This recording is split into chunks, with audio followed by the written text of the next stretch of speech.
In the final day, the Lord will test your blood to see if you have violated the rules. கடைசி நாளிலே இயேசு உங்களுடைய இரத்தத்தை சோதித்து பார்ப்பார், விதிமுறைகளை பின்பற்றி இருக்கிறாயா இல்லையா என்று. And he will see things which other people have not seen. மற்றவர்கள் காணாத காரியங்களை இயேசு பார்ப்பார். What about in your home life? உன்னுடைய குடும்ப வாழ்க்கையில் எப்படி இருக்கிறாய்? Are you following Jesus, my brothers and sisters? என் சகோதரனே சகோதரி, இயேசுவை பின்பற்றுகிறாயா? You know what is my goal as a husband?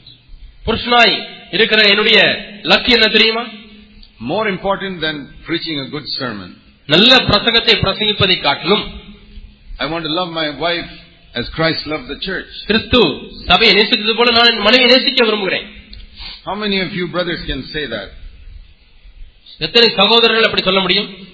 That more than preaching a good sermon in the church, I want to love my wife as Christ loved the church. நல்ல ஒரு பிரசங்கத்தை சபையில பிரசங்கிக்க உள்ள விருப்பத்தை காட்டிலும் கிறிஸ்து சபையை நேசித்தது போல நான் மனைவியை நேசிக்க விரும்புகிறேன்.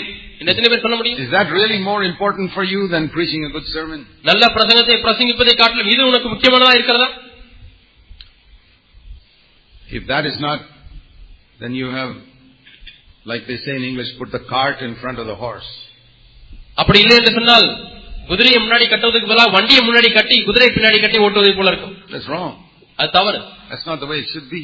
அப்படி நாம் வண்டியை முதலாவது வைத்து ஓட்டக்கூடாது. For Jesus, preaching was not the big thing. இயேசுவுக்கு பிரசங்கம் பண்ணுவது முக்கியமான காரியம் அல்ல. Living was the big thing. வாழ்வதுதான் முக்கியமான காரியம். I have been preaching for nearly 45 years.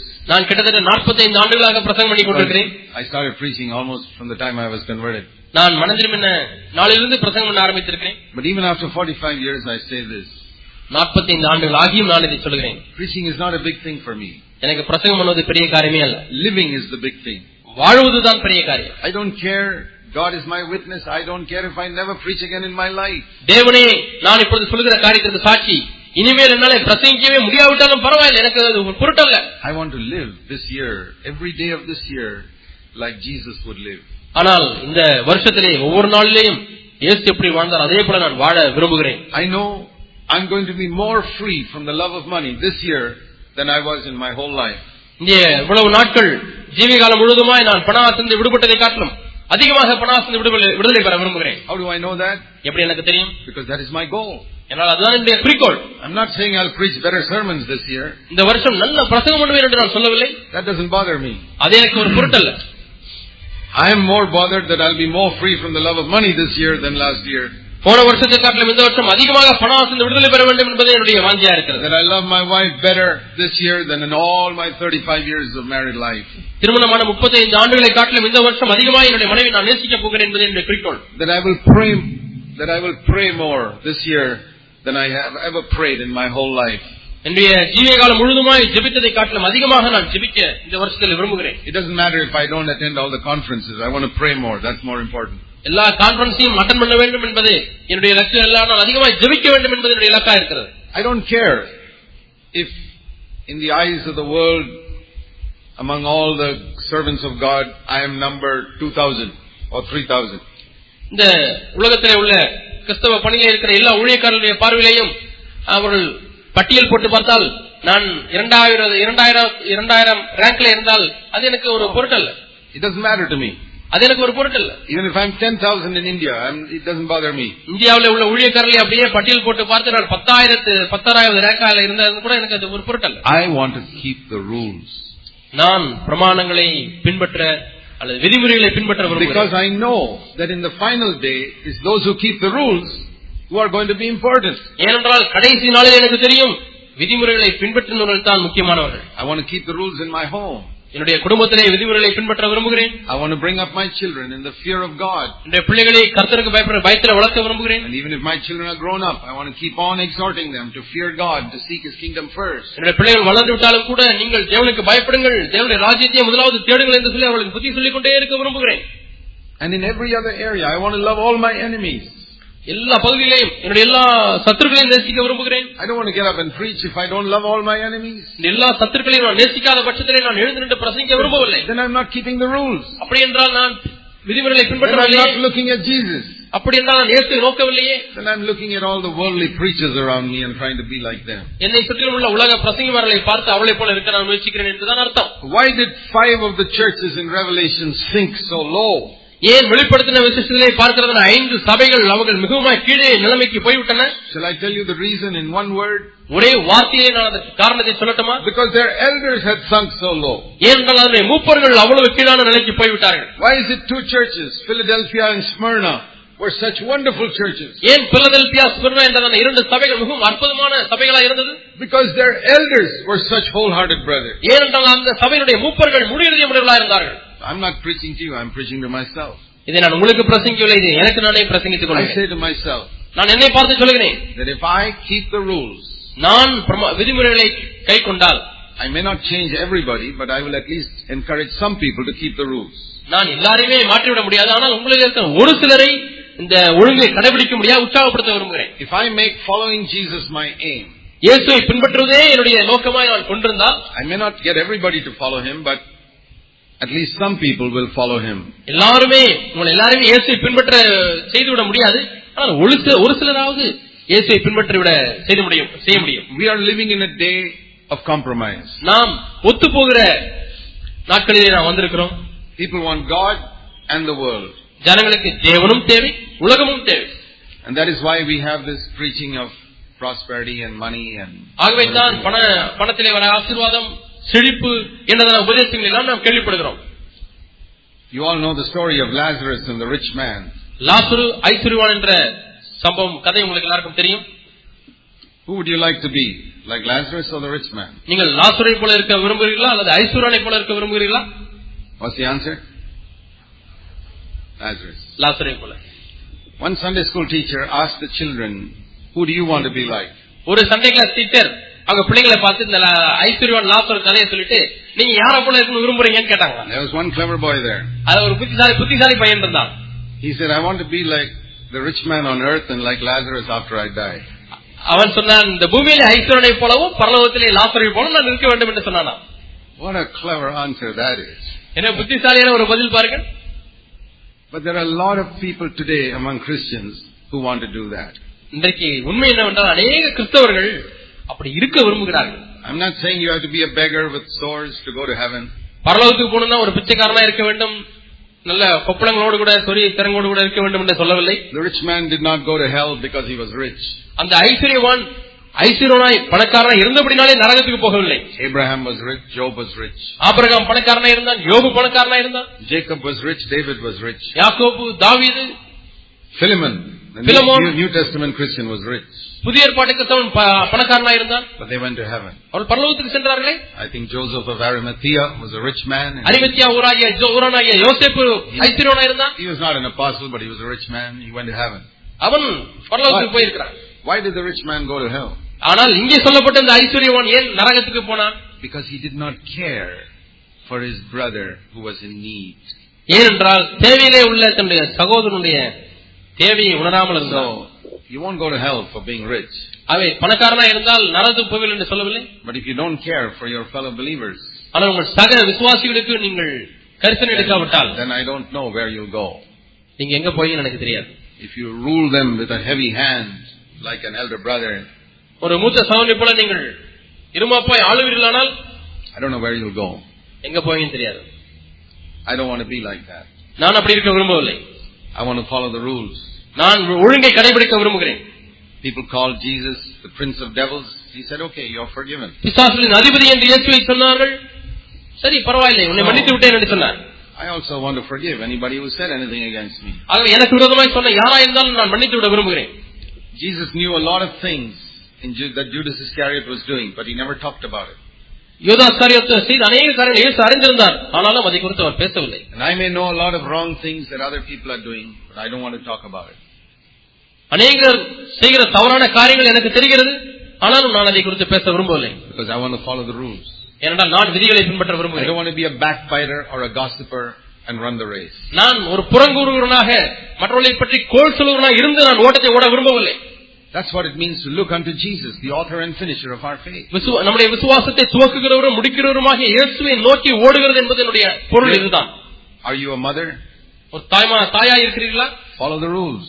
ஒழுங்கை பின்பற்றுங்கள். You are supposed to bring up your children in the fear of God. உடைய பிள்ளைகளை கர்த்தருக்கு பயப்படுகிற பயத்தில் வளர்க்க வேண்டிய ஒரு பெரிய பொறுப்பு தாயாகி உனக்கு இருக்கிறது. Don't sit at home and speak evil about all others and spoil your children. வீட்டிலே உட்கார்ந்து கொண்டு மற்றவர்களை பற்றி தீமையாய் பேசி உடைய பிள்ளைகளை கெடுக்க வேண்டாம். That's how many mothers and fathers spoil their children. அநேக தாயும் தகப்பனும் இப்படித்தான் தங்களுடைய பிள்ளைகளை. That's how those children grow up and have no respect for the church. அப்படிப்பட்ட பிள்ளைகள் வளர்ந்து சபையின் பேரில் ஒரு மதிப்பும் மரியாதையும் இல்லாமல் வளர்கிறார்கள். Because they've heard so much criticism of the church in their home. ஏனென்றால் சபையை பற்றி குறை சொல்கிற அநேக காரியங்களை வீட்டிலே கேட்டிருக்கிறார்கள். We have to be very careful. நாம் மிகவும் ஜாக்கிரதையாக. Are we keeping the rules? நாம் ஒழுங்கை விதிமுறைகளை பின்பற்றுகிறோமா? Let's look at 2 Timothy 2:5 once again. மீண்டுமாய் நாம் 2 தீமோத்தேயு 1ஆம் அதிகாரம் 5ஆம் வசனத்தை நாம் பார்ப்போம். 2ஆம் அதிகாரம் 5ஆம் வசனத்தை பார்ப்போம்.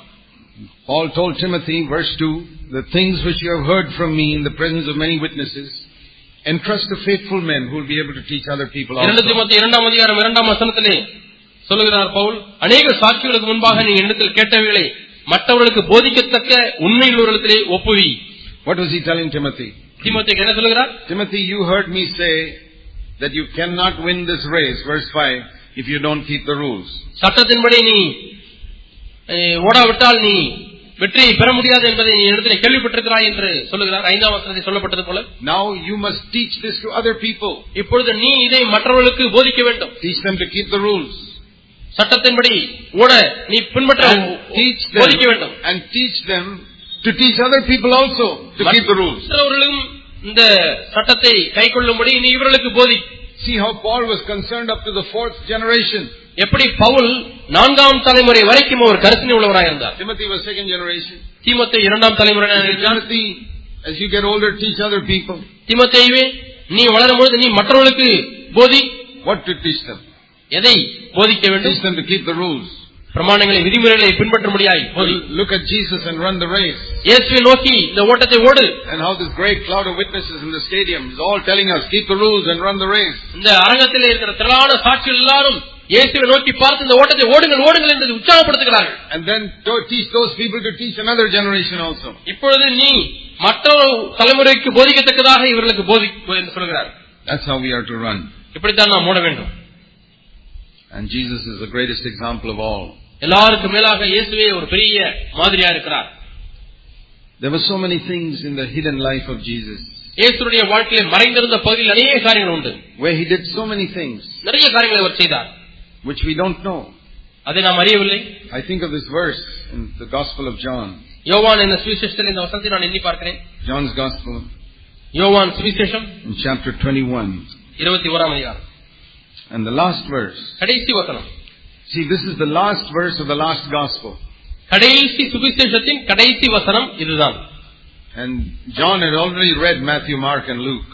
யோவான் ஏற்கனவே மத்தேயு, மார்க்கு, லூக்கா இவைகளை வாசித்திருக்கிறார். And then John wrote his gospel. அதற்கு பிறகு யோவான் தன்னுடைய சுவிசேஷத்தை எழுதுகிறார். And at the last verse he says, இந்த கடைசி வசனத்திலே அவர் சொல்கிறார், he says, don't think these 4 gospels are everything. இந்த 4 சுவிசேஷங்கள் தான் இயேசு செய்த எல்லா காரியங்களும் என்று எண்ண வேண்டாம். No, John 21:25. யோவான் என்ற சுவிசேஷம் 21ஆம் அதிகாரம் 25. Many other things that Jesus did. இயேசு செய்த வேறு अनेक காரியங்களும் உண்டு. And if they were all written in detail, the whole world cannot contain the number of books. அவைகளை ஒவ்வொன்றாக எழுதினால் எழுதப்படும் புத்தகங்கள் உலகம் கொள்ளாதென்று எண்ணுகிறேன். That means there are so many things that Jesus did in secret which are not written here. ஆகவே இயேசு அந்தரங்கத்திலே செய்த अनेक காரியங்கள் உண்டு, அவைகள் இங்கே எழுதப்படவில்லை. I think I know some of those things. அதில் ஒரு சில காரியங்களை நான் அறிந்திருக்கிறேன் என்று எண்ணுகிறேன். He was very careful to keep the rules. அவர் இந்த விதிகளை பின்பற்றுவதற்கு மிகுந்த ஜாக்கிரதை உள்ளவராய் இருந்தார். Many of us say very lightly, God loves me. அநேகர் நாம் எளிதாய் சொல்லிவிடுகிறோம், இயேசு என்னை நேசிக்கிறார் என்று. But how did Jesus say the Father loves him? இயேசு தன்னை பிதா நேசிக்கிறார் என்பதை எப்படி சொன்னார்? See how careful he was. அவர் எவ்வளவு ஜாக்கிரதை உள்ளவராக என்று பாருங்கள். We sin and we say the Father loves me. நாம் பாவம் செய்கிறோம், பிதா என்னை நேசிக்கிறார் என்று சொல்கிறோம். So many believers I have seen. நான் அநேக விசுவாசிகளை பார்த்திருக்கிறேன். They take sin so casually. பாவத்தை மிகவும் ஈஸியாக They do wrong things. தவறு செய்கிறார்கள். They say, oh, God loves me. ஆண்டவர் நேசிக்கிறார் என்று சொல்கிறார். I confess my sin, he forgives me. நான் பாவங்களை அறிக்கை செய்கிறேன், அவர் என்னை மன்னிக்கிறார் என்று சொல்கிறார். Cleanses me. இயேசுவின் இரத்தம் என்னை சுகமாக்க சுத்திகரிக்கிறது என்று சொல்கிறார். Tomorrow they go and sin again. நாளைக்கு போய் பாவம் செய்கிறார்கள் மீண்டுமாய். And they say, oh, God loves me. ஆண்டவர் என்னை நேசிக்கிறார் என்று சொல்கிறார். They live an ungodly life in their home. தங்களுடைய குடும்பத்திலே பக்தியற்ற ஒரு வாழ்க்கை வாழ்கிறார்கள். They say God loves me. ஆண்டவர் என்னை நேசிக்கிறார் என்று சொல்கிறார்கள். These people haven't understood God's love. இவர்கள் தேவனுடைய அன்பு என்றாலே என்ன என்று விளங்கிக் கொள்ளவில்லை. See John 10. யோவான் 10ஆம் அதிகாரம். Please remember this verse. இந்த வசனத்தை தயவு செய்து ஞாபகத்தில் வைத்துக் கொள்ளுங்கள். Verse 17. 17ஆம் வசனம். You don't have to be perfect for God to love you. பிதா உங்களை நேசிப்பதற்கு நீங்கள் பூரணமுள்ளவர்களாக இருக்க வேண்டும் என்றால். But see what Jesus said. இயேசு என்ன சொன்னார் என்று பாருங்கள். For this reason the Father loves me, because I lay down my life that I may take it again. நான் என் ஜீவனை மறுபடியும் அடைந்து கொள்ளும்படிக்கு அதை கொடுக்கிறபடினாலே பிதா என்னில் அன்பாய் இருக்கிறார்.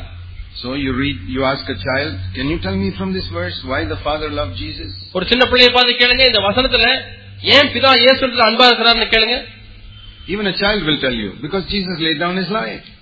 இயேசு தன் ஜீவனை கொடுக்கிறபடினாலே என்று சொல்லி சிறு பிள்ளை கூட சொல்லும். How do we say God loves us? தேவன் நம்மை நேசிக்கிறார் என்று நாம் எப்படி சொல்ல முடியும்? We sin and say God loves us. நாம் பாவம் செய்துவிட்டு இயேசு என்னை நேசிக்கிறார் என்று சொல்கிறோம். பிதா என்னை நேசிக்கிறார் என்று சொல்கிறோம். How did Jesus say? இயேசு எப்படி சொன்னார்? He said, I lay down my life. என் ஜீவனை கொடுக்கிறபடினாலே Father loves me. பிதா என்னில் அன்பா இருக்கிறார். You know, God has got a special love for those of his children who follow Jesus in this area. இந்த பகுதியிலே இயேசுவை பின்பற்றுபவர்களுக்கு பிதாவான ஒரு விசேஷித்த அன்பை வைத்திருக்கிறார். Who say, Lord, ஆண்டவரே, I want to lay down my life. என்னுடைய ஜீவனை கொடுக்க விரும்புகிறேன். I don't want honor, I don't want position, I don't want name. எனக்கு கனமும் வேண்டாம், பெயரும் வேண்டாம், ஸ்தானமும் வேண்டாம். I don't want money, I don't want title. எனக்கு பணமும் வேண்டாம், பட்டமும் வேண்டாம். I don't want pleasure. எனக்கு இன்பங்கள் வேண்டாம். I want to lay down this Adamic life. ஆதாமிலிருந்து நான் சுதந்திரித்த இந்த ஜீவனை நான் வைக்க விரும்புகிறேன். So that I can take the life of Jesus. இயேசுவுடைய ஜீவனை பெறும்படியாக. This life full of bitterness and jealousy and love of this world, I want to lay it down. இந்த உலகத்தின் மீது அன்பு இருக்கிற வாழ்க்கையை, கசப்பு நிறைந்த வாழ்க்கையை, பெருமிந்த வாழ்க்கையை நான் விட்டுவிட விரும்புகிறேன். I want to ask all of you sitting here. உட்கார்ந்திருக்கிறவங்க எல்லாரும் நான் கேட்க விரும்புகிறேன். How many of you want to lay down that life? உங்களில் எத்தனை பேர் இந்த ஆதாமிலிருந்து பெற்ற வாழ்க்கையை கொடுத்து விட விரும்புகிறீர்கள்? Are you sick and tired of that life? இந்த வாழ்க்கையை குறித்து நீங்கள் சோர்ந்து போய் சலிப்படைந்து காணப்படுகிறீர்களா? Are you willing to be an ordinary brother and sister? சாதாரண சகோதரனாய் சகோதரியாக இருக்க விரும்புகிறீர்களா? Are you sick and tired of that life you got from Adam? ஆதாமிலிருந்து பெற்ற வாழ்க்கையை குறித்து நீ சலிப்படைந்திருக்கிறாயா? Are you willing to lay it down? அதை விட்டுவிட விரும்புகிறாயா? Every day, ஒவ்வொரு நாளும். And I want to tell you, அப்பொழுது நான் உங்களுக்கு சொல்லுவேன், the Father loves you. பிதா உன்னிலே அன்பாய் இருக்கிறார். Let's bow our heads for a moment. ஒரு க்ஷணம் நம்முடைய தலைகளை வணங்குவோம். Let's bow our heads before God. தேவனுக்கு முன்பாக நம்முடைய தலைகளை வணங்குவோம். Please think for a few moments about what you heard just now. இப்பொழுது கேட்ட காரியங்களை சற்று நேரம் சிந்தித்து பார். It's not just a message. ஏதோ ஒரு செய்தி அல்ல கேட்டீர்கள். It is a word from God to your heart according to your need today.